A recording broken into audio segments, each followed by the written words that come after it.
I wanted to address the furore surrounding the Mr. Smelly video today.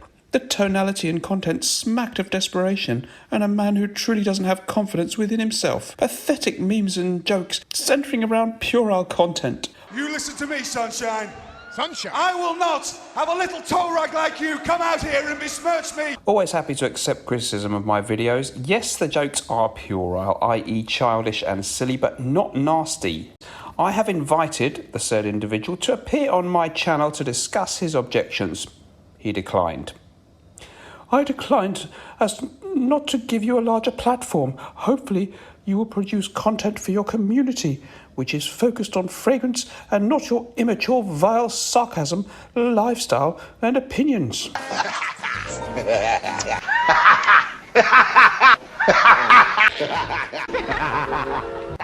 Spoken like a true man. And within a short time, he had deleted his original post denouncing me. I have decided to delete the last post as it's time to move forward and look to our passion of fragrance. Our community is a strong, passionate and fair one with no need for influencers producing content which offends.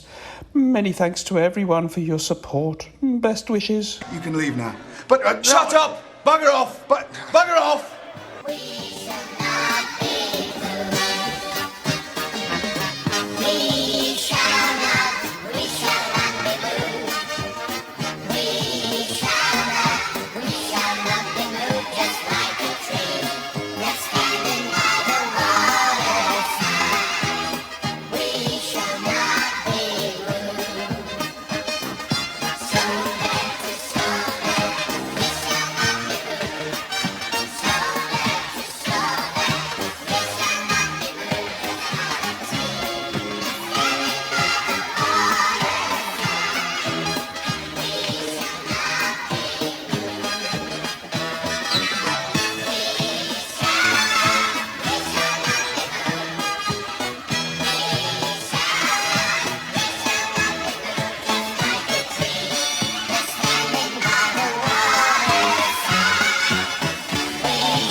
Hello everyone, welcome back to the show. So today we're going to talk about my top 5 reasonably affordable, sexy men's fragrances for autumn. The use of the word sexy in the thumbnail and title is kind of ironic and jokey there because, quite frankly, a fragrance is not a major factor in being perceived as attractive or sexy by other people. It's not really the main thing that's going to make you attractive. So I'm just kidding around there. I just wanted to kind of wind up a few people out there even more after my last video. Just before we get into the video then, as you can see from the intro, I'm not ignoring the fact that there was a bit of a furore over my last video about the sexiest female fragrance reviewers. Many people really liked it. Thank you for the overwhelming messages of support that I've had. And of course, as I knew, a few people were offended. And we've had that argument now. Please don't think that this is me trying to do a damage limitation because somebody else picked a fight with me. I'm not being belligerent. Someone picked a fight with me, a couple of people, and quite frankly, I won. I put my case back to these people. One of them has deleted his post. Somebody else, I think, deleted or hid their whole Instagram account after writing a verbose article about my video and how terrible it was. So, you know, I've won this one already, but I just thought because it's a fun topic, I'm enjoying it, I'll come back and just give you a couple of minutes on this before we get into the autumn fragrances. So if anybody out there is still interested in discussing this, I did invite one person on the channel who declined. I am perfectly open to go on anybody else's channel and discuss this topic, the topic of can we call women in the fragrance community or maybe in life in general sexy without being sexist. It's a tricky topic, I know, but I'm very confident to defend my position. I'm very happy to do that with other people. It may be on your platform, if you have a YouTube channel or maybe even Instagram Live. You know, let me know. I'm not a coward. I'm not running away. I win! I always win. Is there no one on this planet to even challenge me? Just quickly on a couple of points why people criticise me on the video, because I just, really want to kind of tie off all loose ends, so no one can say, well, you didn't answer that, you never. Somebody said it was really bad in this video that I made a joke about a prostitute, or that it involved a prostitute in the joke. Now, if you look at the joke, which had Louis Theroux singing in the joke, the butt of the joke was me. The fool in the joke was me. The man went to a prostitute and turned out only to want love, or someone to love. He was vulnerable and needy and in a way kind of sad and pathetic. So the butt of the joke was me. No one was making an offensive comment about women or prostitutes. And in fact, the other thing you could say, okay, well, never mind that. Was it really appropriate to put that particular joke in a video about sexy ladies? You could argue that that was in poor taste. Yes, some of my jokes and the channel overall is often in poor taste. That's what we do here, guys. I occasionally do enjoy poor taste jokes. I love carry-on films. There was a clip from some in the industry. I enjoy watching them. Are they in good taste? And most of the time not. They're even quite sexist. I don't approve of or endorse everything in the films, but it doesn't mean I can't sometimes watch them and laugh at them. I used to buy Viz magazine. If anyone's in the UK, you'll probably know of it. Grotesquely offensive or tacky, tasteless magazine in many ways. A lot of toilet humour and stuff in there. Used to make me laugh out loud. Loved it. So, there's nothing for me to argue about that. Yes, some of my jokes are in poor taste. No problem. That's what we do here, guys. One other thing, somebody said it's not right that you mentioned Demi Rawlins' personal situation in your video, that she'd had a health issue in the past. That's in the public domain. She's spoken publicly about that, so that's a really silly, stupid point. Of course, of every right, she's very happy that that's in the open, and I'm allowed to refer to it. I didn't reveal a secret, so I don't get that argument at all. Crazy. Somebody else said, why you didn't ask these women's permission to be in the video? Hello, people on YouTube are in the public domain. They have a YouTube public channel. You don't have to ask someone's permission every time you mention them on YouTube. How many videos would have to be wiped out if that wasn't allowed? YouTube is full of videos with people saying things about other people. In fact, even if you made a derogatory video about someone, if someone wanted to make a video criticizing me, they've got the right to do that. They don't need my permission. In fact, I was just being nice about all of these women. And the fact is, you don't need someone else's permission to talk about them on YouTube. Sorry, guys. One other thing, somebody said, you were using it to promote Gravitas. Hello, yes, on my channel I promote my fragrance in every video, probably in a small way. So yeah, I know that I do that, and that's fine. So just to finish off, I enjoy this topic. As I say, I feel that I've already kind of won the debate with the particular people that were upset about this. But just to summarise, basically, I just want to send a message to the upset people out there.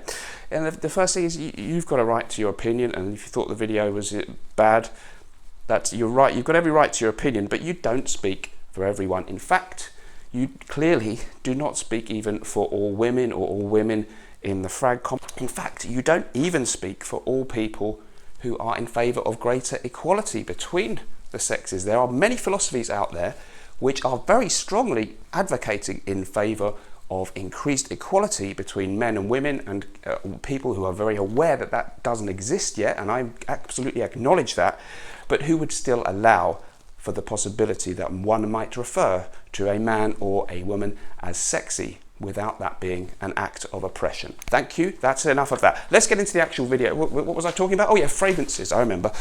So 5 great fragrances for the autumn time. First of all, yeah, sexy.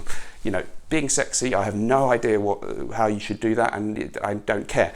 The fragrances just smell really good, and I really like them. Enjoy them for yourself, and don't worry about what anyone else thinks. Also, the kind of autumn thing. I wear all kinds of things all year round. I wear fresh fragrances, really citrusy ones, on a January day to invigorate myself.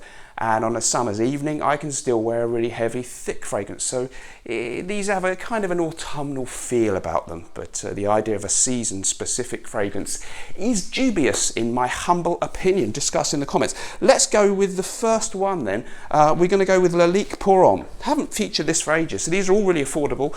And this one, price-wise, I think I wrote it somewhere. It's like 20-something pounds for 125 mils. It's an amazing fragrance. People compare this one to Creed's Bois de Portugal. There is a similarity, but it's a little bit sweeter. So I'll give you the note list. It was a 1997 release, and I think it was Maurice Roussel, the great perfumer, who did this one. Top notes on this one, you've got lavender, rosemary, grapefruit, bergamot, pomelo, mandarin orange, so many great citruses, tangerine, middle notes of cedar, iris, lily of the valley, and jasmine. And your base notes are oak moss, sandalwood, vanilla, patchouli, and amber. So it's got a really, really fresh, vibrant opening, a spicy middle, a barbershop kind of lavender feel, and a lovely, rich, creamy base with a hint of sweetness, which I think differentiates it from the slightly dank and green, which I love, Bois de Portugal. But this is just a really great fragrance to spray in a reckless abandon all over yourself on an autumn day. I've actually had a compliment from this unsolicited once, and that does not happen to me very often. And by the way, compliments don't really matter that much. Great fragrance, absolutely superb. One of the top classy fragrances for gentlemen under the kind of £30 mark. If you don't own this, I would say blind buy it if you like the kind of thing I normally like. By the way, yes, I'm gonna promote myself here. Gravitas Prom by Norton Wilson would be a perfect autumn fragrance. It's all year round really, but because it's kind of fresh but spicy and masculine at the same time. I'll link it in the description below. We are coming into, it's any time of year, but could it be the best time of year to wear it? Maybe autumn. Well, I'll let you decide. Next up, a real curveball for you guys, Clubman Vanilla. Pinard Clubman is a really famous barbershop fragrance, very fresh, spick and span, straight out the barbershop type smell. This is, I guess, a flanker to it, and it's similar, but it's got they've called it classic vanilla. It's not massively vanillic, but I think it has a bit more creaminess than the very kind of soapy spick and span feel of the original Clubman. So it's kind of similar in feel to Clubman. The official note listing, which I found on Fragrantica, gives sage, lavender, vanilla, spicy notes, and jasmine. Many people have compared it to Rive Gauche, the discontinued classic from Yves Saint Laurent, and there's a kind of a similarity. I get that, because that is another barbershop fresh fragrance with a bit of a creamy undertone, and this brings that in. Just a hint of sweetness from the vanilla, and I think a lot of familiarity with the original Clubman if you've tried that, but because it's got that sweetness in it, I think it makes it a little bit more appropriate for maybe when the weather's a little bit colder, and hence I think a great choice for fall when the weather's in between hot summer and really cold winter, but maybe heading towards colder stuff. By the way, the Lalique Pour-Homme, why was it autumnal? I think because it's got that fresh, gentlemanly feel, but that little hint of spice and cream in the undertone, I think really works well. For me, in the autumn time maybe, or any other time you want. Okie dokie, next up, Rasasi Daarej. The cheapie that got loads of hype a few years ago. It's meant to smell a lot like, and it does because I've got the aftershave of it, Valentino V for men. That's so hard to find now, and it could have gone off if you get a bottle. I wouldn't worry. Get this, I think it's somewhere around the £20 mark for 100ml. This, there's a lot of kind of old school gentlemanly scents in the list. Sorry, that's what I like. This one is not in that category. It's actually described officially on Fragrantica as, oh bugger, I've got the wrong note listing there. So this one is described as an amber spicy fragrance for men, and your top notes are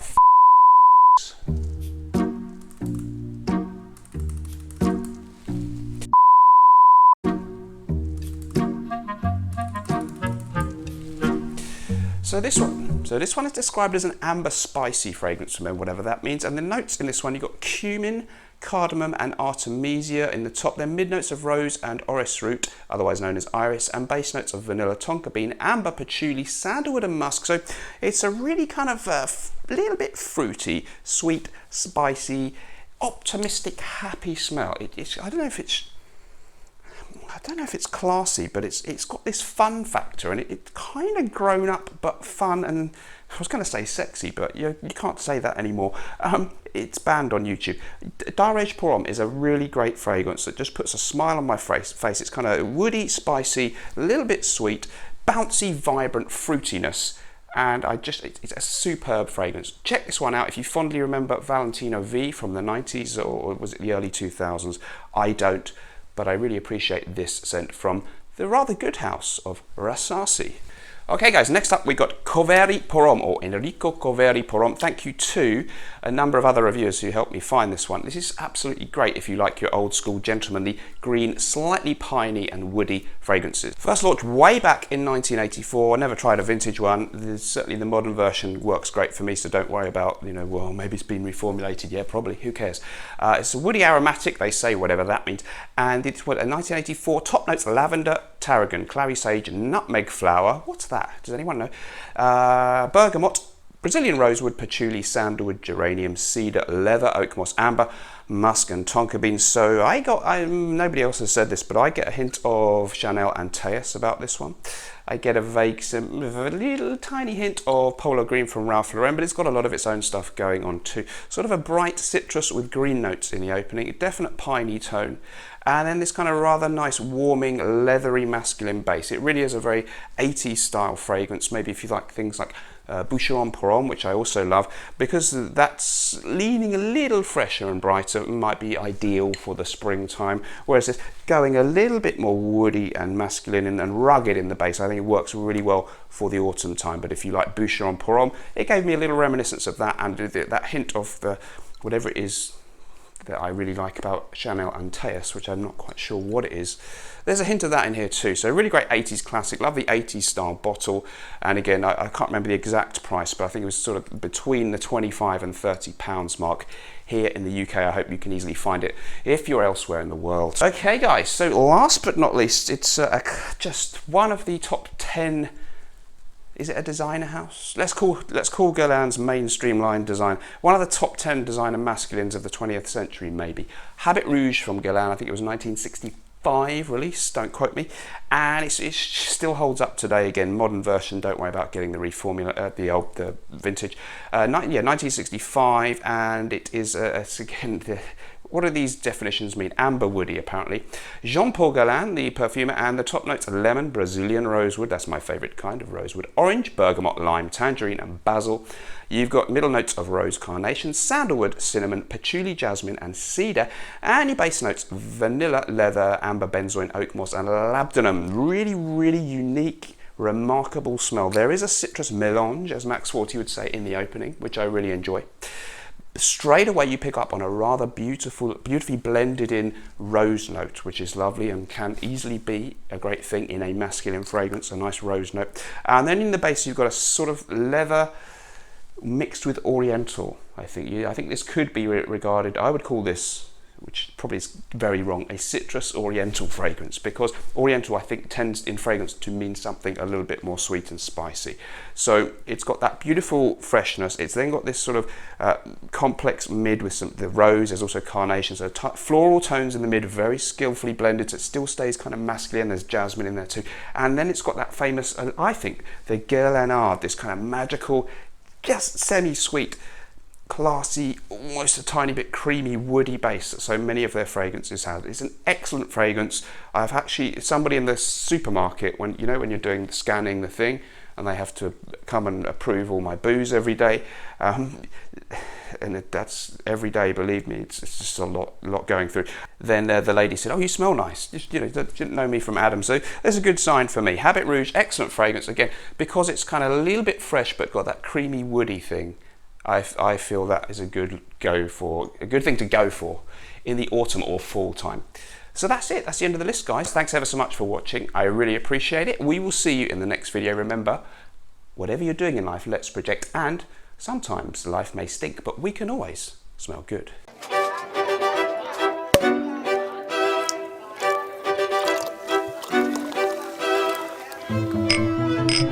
Bon Viveur by Naughton & Wilson, because life is meant to be enjoyed.